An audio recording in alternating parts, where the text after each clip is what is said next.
రాష్ట్రంలో మోంథా తుపాను ప్రభావం ఉంటుందని తెలిపింది వాతావరణ శాఖ. తుపాను కారణంగా రాష్ట్రంలో 3 రోజులు వర్షాలు కురుస్తాయని హెచ్చరించింది. ఇవాళ 4, రేపు 3 జిల్లాలకు అలర్ట్ ఇచ్చింది. ఐఎండీ హెచ్చరికలతో దక్షిణ మధ్య రైల్వే అలర్ట్ అయింది. విజయవాడ, విశాఖపట్నం మీదుగా వెళ్లే 67 రైళ్లను రద్దు చేసింది. మరోవైపు వర్ష సూచనలతో ధాన్యం తడుస్తుందేమోనని ఆందోళన చెందుతున్నారు రైతులు.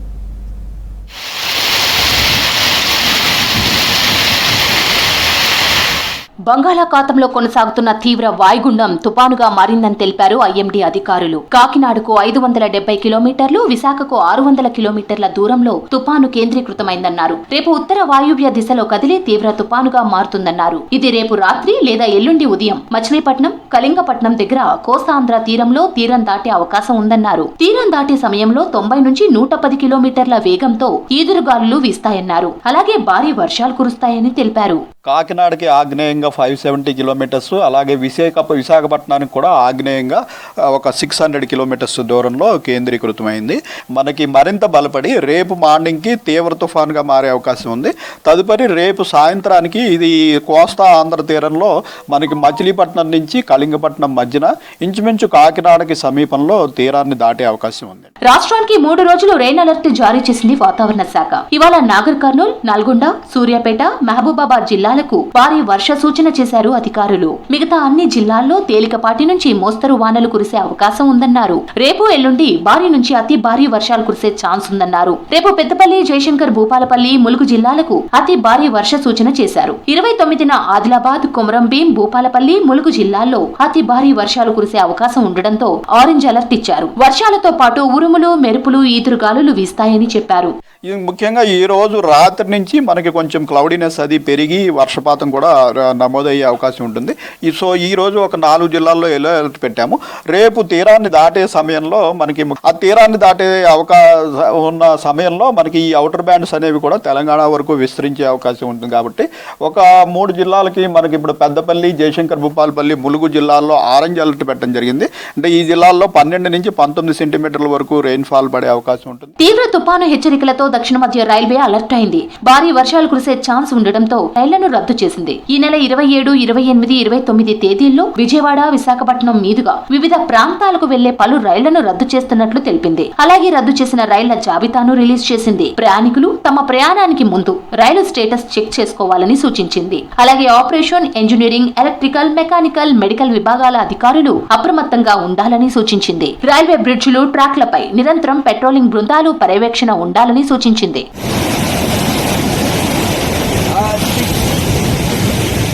భారీ వర్ష సూచనతో ఆందోళన చెందుతున్నారు. పంట చేతికొచ్చిన సమయంలో వర్షాలు పడుతుండటంతో ధాన్యం తడుస్తుందేమోనని టెన్షన్ పడుతున్నారు. రైతులు ఆందోళన చెందవద్దని, అప్రమత్తంగా ఉండాలంటున్నారు అధికారులు. ధాన్యం తడవకుండా గోదాముల్లో దాచుకోవాలని, టార్పాలిన్ కవర్లు కప్పాలని సూచిస్తున్నారు.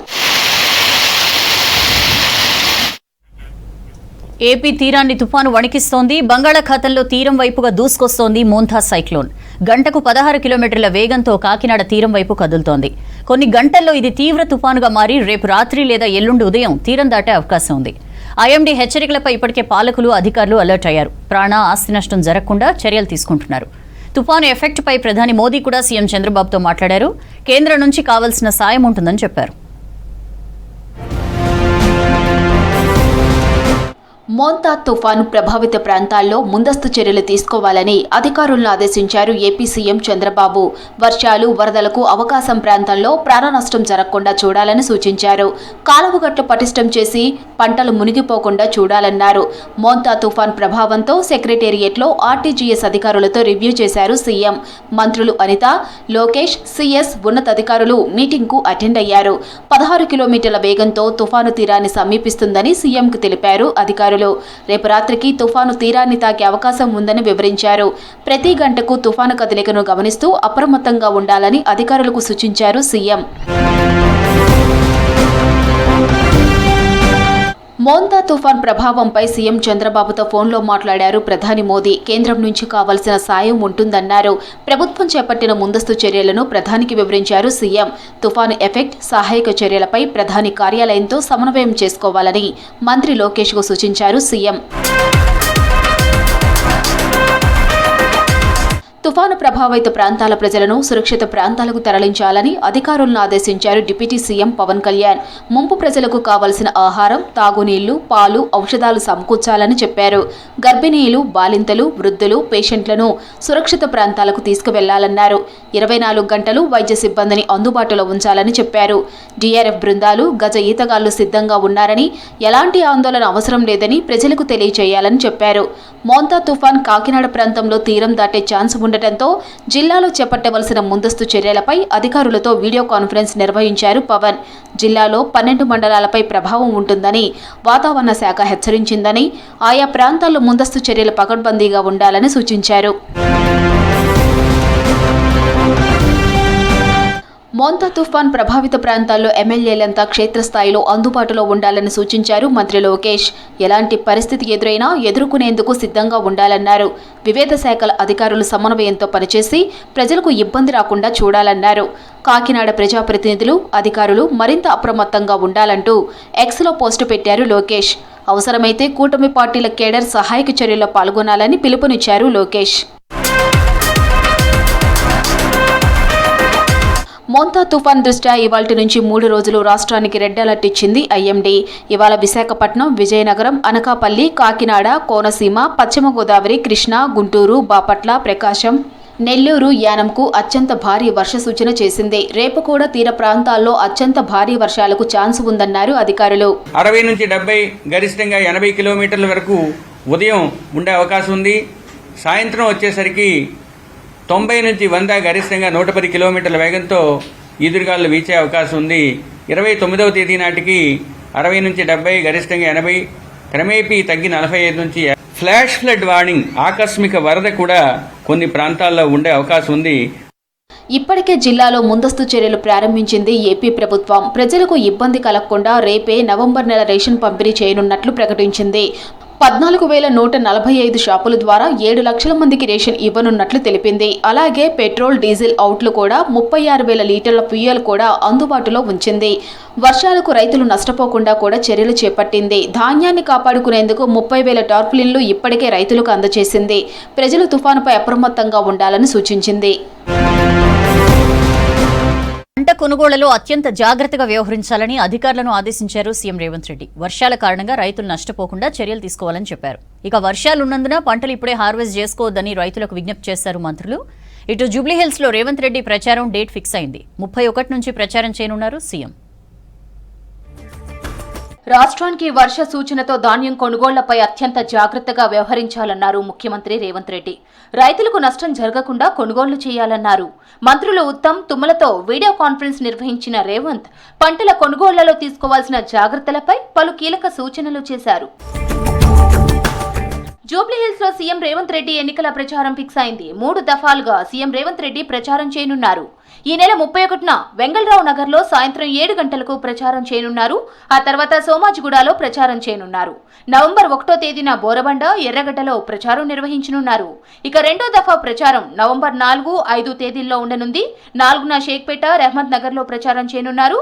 5న షేక్పేట 2, యూసఫ్గూడలో ప్రచారం నిర్వహించనున్నారు. 8, 9వ తేదీలలో 2 రోజులు బైక్ ర్యాలీలో పాల్గొంటారు సీఎం. వర్షాల కారణంగా రైతులెవరూ పంటలు కోసుకోవద్దని సూచించారు వ్యవసాయ శాఖ మంత్రి తుమ్మల నాగేశ్వరరావు. ఎంసీహెచ్ఆర్డీలో ఖరీఫ్ ధాన్యం కొనుగోళ్లపై మంత్రి ఉత్తమ్తో కలిసి సమీక్ష నిర్వహించారు. జిల్లాల్లో ధాన్యం కొనుగోళ్లపై వీడియో కాన్ఫరెన్స్ నిర్వహించారు. ఈ సందర్భంగా రైతులకు సూచనలు చేశారు మంత్రులు.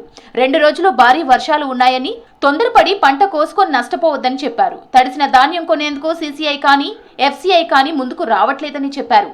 రైతులు జాగ్రత్త పడి పంటలను కాపాడుకోవాలన్నారు తుమ్మల. 2-3 రోజులు కోతలు కానీ, పత్తి తీతలు కానీ వీటిని కొంత మీరు నిర్వహించుకుంటే 2-3 రోజులు ఓపిక చేస్తే చేను మీద అయితే త్వరగా మళ్ళీ ఎండేదానికి అవకాశం ఉంది, పంట మీకు చేతికి వచ్చేదానికి అవకాశం ఉంది. కాబట్టి కంగారు పడి మీరు హార్వెస్ట్ చేస్తే రోడ్ల మీద పోసినా, ఓపెన్ ప్లేస్లో పోసినా వర్షానికి మీరు ఎంతైనా సరే తడవకుండా చూసుకోలేరు.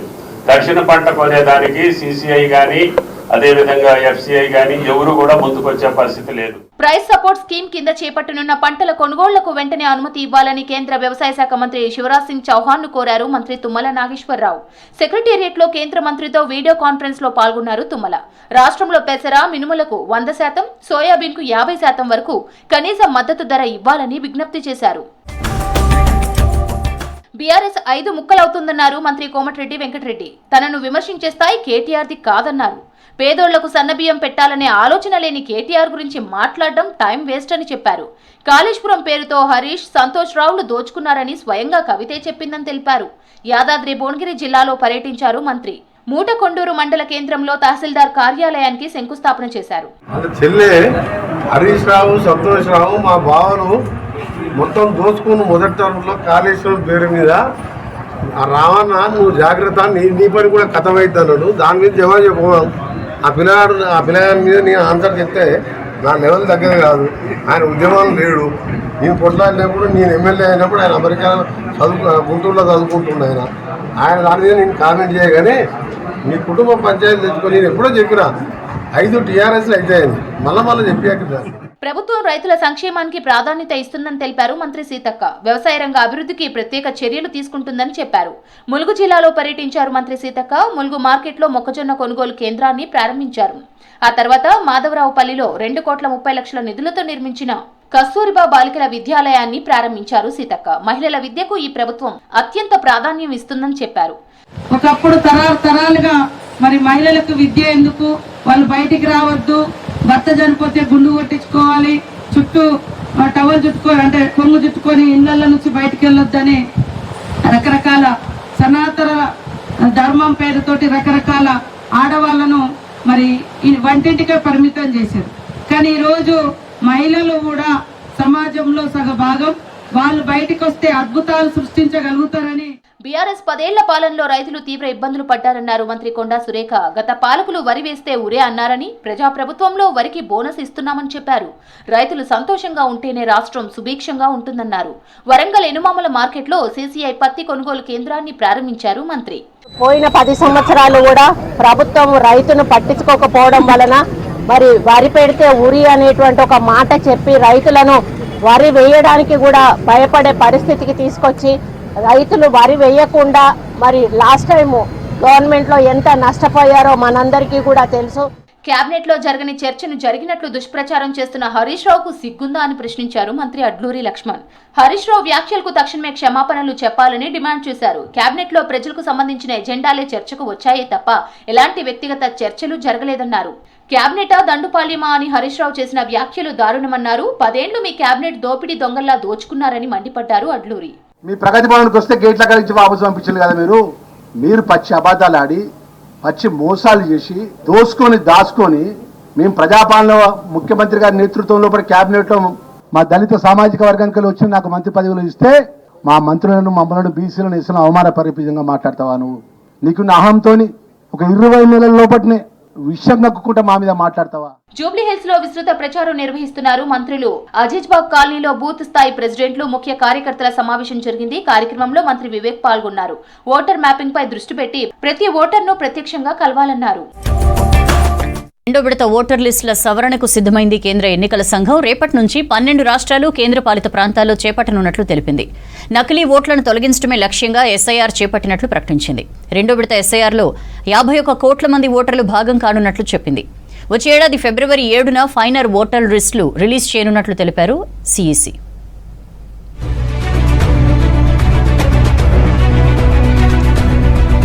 దేశంలో రెండో విడత ఓటర్ లిస్టుల స్పెషల్ ఇంటెన్సివ్ రివిజన్ కు సిద్ధమైంది కేంద్ర ఎన్నికల సంఘం. మంగళవారం నుంచి 12 రాష్ట్రాలు, కేంద్రపాలిత ప్రాంతాల్లో SIR ప్రారంభించనున్నట్లు తెలిపారు CEC జ్ఞానేష్ కుమార్. ఇప్పటికే బీహార్లో ఓటర్ లిస్టుల సవరణ విజయవంతంగా పూర్తి చేసినట్లు చెప్పారు. బీహార్లో 7.5 కోట్ల మంది ప్రజలు SIRలో పాల్గొన్నారన్నారు CEC.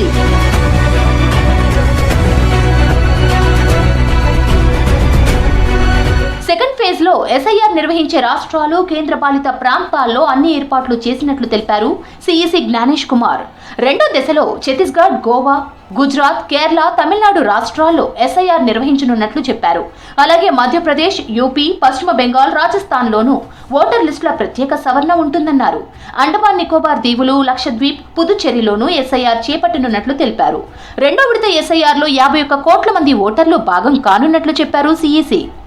कल से एसआईआर शुरू होने वाला है.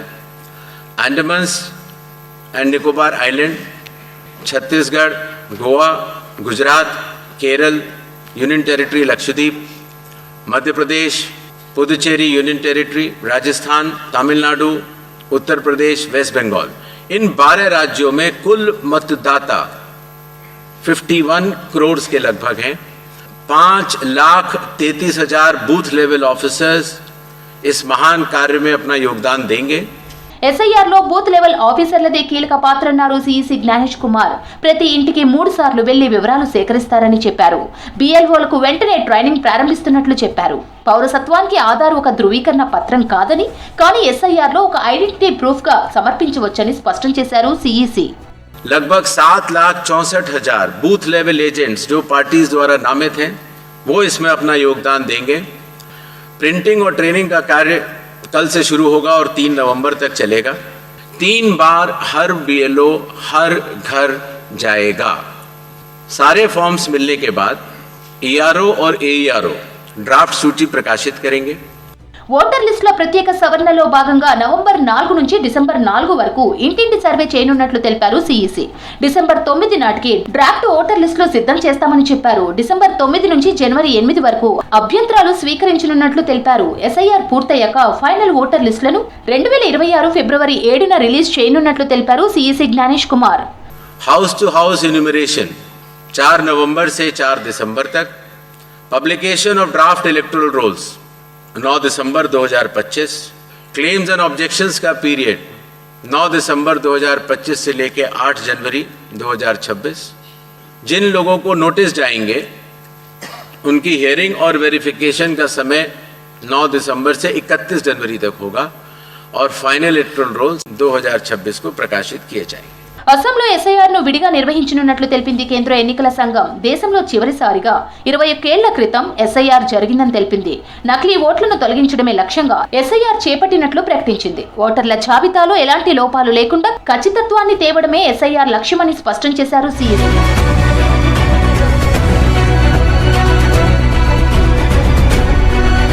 ఓటర్ లిస్టుల్లో నకిలీ ఓట్లు, మరణించిన వారి పేర్లు ఉండటంతో గందరగోళం నెలకొందని తెలిపింది సిఈసి.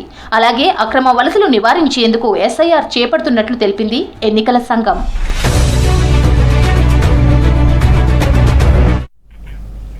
ఎస్ఐఆర్ పేరుతో మరోసారి ఓట్ల దొంగతనానికి ఈసీ కుట్ర చేస్తోందని ఆరోపించింది కాంగ్రెస్ పార్టీ. ఇప్పటికే ఎస్ఐఆర్ ముసుగులో బీహార్లో 6.9 మిలియన్ల ఓట్లు అక్రమంగా తొలగించారని ఫైర్ అయింది. ఇది ప్రజల హక్కులను హరించడమేనని విమర్శించింది. బీజేపీ కుట్రలకు ఎలక్షన్ కమిషన్ సహకరిస్తోందన్నారు కాంగ్రెస్ నేతలు.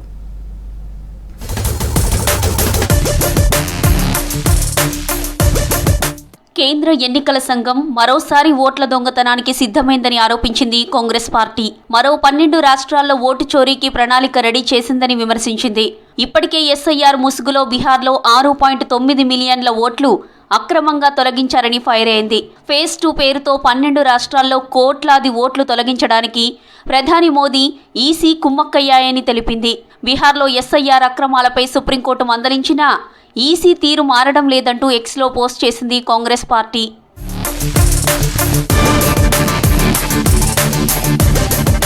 బీహార్లో ఓటర్ లిస్టుల సవరణలో జరిగిన అక్రమాలపై ఈసీ ఇప్పటికీ సమాధానం చెప్పలేదన్నారు కాంగ్రెస్ నేత పవన్ ఖేరా. ఎస్ఐఆర్ని సరిదిద్దడానికి సుప్రీంకోర్టు జోక్యం చేసుకున్నా పరిస్థితి మారడం లేదన్నారు. ఎస్ఐఆర్పై కోర్టులో కేసులున్నప్పటికీ మరో 12 రాష్ట్రాల్లో చేపట్టడం అనేక అనుమానాలకు దారి తీస్తుందని విమర్శించారు. ఇది ప్రజల హక్కులను హరించడమేనన్నారు. ఎన్నికల కమిషన్, బీజేపీ కుట్రలను ప్రజలు గమనిస్తున్నారన్నారు ఖేరా. बिहार में एक भी नया वोटर नहीं ऐड हुआ, जबकि 65 लाख वोटर डिलीट हुए. तो कई सवाल हैं. अब 12 राज्यों में ये फिर से करने जा रहे हैं. अब एसआईटी जब नए नए खुलासे कर रही है, उसमें ऐसा आया है कि सेंट्रलाइज्ड ऑपरेशन था लोगों को काटने का, नाम काटने का, और कई सीट्स पर कर्नाटका की ऑपरेशन किया जा रहा था, उसके पीछे कौन था वो बड़ा स्पष्ट है। इस सब के बीच SIR कराना एक ऐसे चुनाव आयोग द्वारा जिसकी मंशा, जिसकी नीयत, जिसकी क्रेडिबिलिटी पे बहुत बड़ा क्वेश्चन मार्क है। అక్రమ వలసదారుల పేరుతో బీజేపీ వ్యతిరేక ఓట్లను ఈసీ తొలగిస్తోందని ఆరోపించారు కాంగ్రెస్ నేత ప్రమోద్ తివారీ. బీహార్లో ఎంతమంది చొరబాటుదారుల ఓట్లు గుర్తించారో ఇప్పటికీ చెప్పలేదని విమర్శించారు. అసోంలో SIRను ఎందుకు వాయిదా వేశారో చెప్పాలన్నారు ప్రమోద్ తివారీ. गृह मंत्री, प्रधानमंत्री घुसपैठिया क्या इलेक्शन कमीशन ने बताया कि इतने घुसपैठियों को हमने हटाया या इस जात के, इस धर्म के इतने लोगों को हटाया? अब तो डिटेल दे सकते थे, अब तो चुनाव की प्रक्रिया ऑन हो गई। दूसरी बात, सुप्रीम कोर्ट में ये चल रहा है केस। सुप्रीम कोर्ट ने गाइडलाइन दी थी, जो इन्होंने आधार कार्ड नहीं माना था, सुप्रीम कोर्ट के निर्देश पर उनको मानना पड़ा। तो अभी और कुछ गाइडलाइंस आ रही होंगी, संभावना है। ఛత్తీస్గఢ్, బీహార్లో ఓటర్ లిస్టుల ప్రక్షాళనతో ఏం సాధించారని ప్రశ్నించారు కాంగ్రెస్ లీడర్ భూపేష్ బఘేల్. అక్రమంగా వచ్చిన బంగ్లాదేశీయుల లెక్కలు ఎందుకు బయటపెట్టడం లేదని నిలదీశారు. పాకిస్తాన్ నుంచి వచ్చిన ఎంతమంది ఛత్తీస్గఢ్లో నివసిస్తున్నారో అమిత్ షా చెప్పాలన్నారు బఘేల్. SIR की घोषणा हो गई छत्तीसगढ़ में, लेकिन निर्वाचन आयोग को बताना चाहिए कि बिहार में कितने बांग्लादेशी आइडेंटिफाई किए और सरकार को उसकी सूची कितने का दिया है और कितने लोग बाहर हो गए, क्योंकि SIR से ये लोग विदेशी नागरिक भगाने की बात कर रहे हैं। तो यहाँ भी पाकिस्तानी बहुत हैं। अभी तक के गृह मंत्रालय ये नहीं बता पाया है कि कितने पाकिस्तानी हैं यहाँ छत्तीसगढ़ में। బీజేపీ కోసమే ఓటర్ లిస్టుల ప్రత్యేక సవరణను ఎన్నికల సంఘం చేపడుతోందన్నారు కాంగ్రెస్ లీడర్లు. వీధి కుక్కలకు స్టెరిలైజేషన్ వ్యవహారంపై సుప్రీంకోర్టు ఆగ్రహం వ్యక్తం చేసింది. కుక్కల్ని పట్టుకోవడం, వాటి సంతానోత్పత్తిని నిరోధించడం, వాటిని శిబిరాలకు తరలించడంపై ఎలాంటి అఫిడవిట్లు దాఖలు చేయకపోవడంపై మండిపడింది. ఆగస్టులో ఇచ్చిన ఉత్తర్వుల తర్వాత కూడా వీధి కుక్కల దాడులు నమోదవుతుండటంతో తీవ్రంగా స్పందించింది. వీధి కుక్కల స్టెరిలైజేషన్పై ఇంతవరకు రాష్ట్రాలు ఎందుకు స్పందించలేదని ప్రశ్నించింది సుప్రీంకోర్టు. 2 నెలల టైం ఇచ్చినా ఎందుకు చర్యలు తీసుకోలేదని నిలదీసింది. రోజురోజుకి వీధి కుక్కల దాడులు పెరుగుతుంటే విదేశాల్లో భారత్ను చెడుగా చూపిస్తున్నారంది సుప్రీంకోర్టు. అన్ని రాష్ట్రాల ప్రధాన కార్యదర్శులు వ్యక్తిగతంగా న్యాయస్థానం ముందు హాజరు కావాలని ఆదేశించింది. Telangana, Delhi, west Bengal municipal corporation మాత్రమే అఫిడవిట్లు దాఖలు చేశాయని తెలిపింది. దీపావళి బ్రేక్ సమయంలో వాటిని సమర్పించినందున అవి కూడా రికార్డుల్లో లేవని చెప్పింది.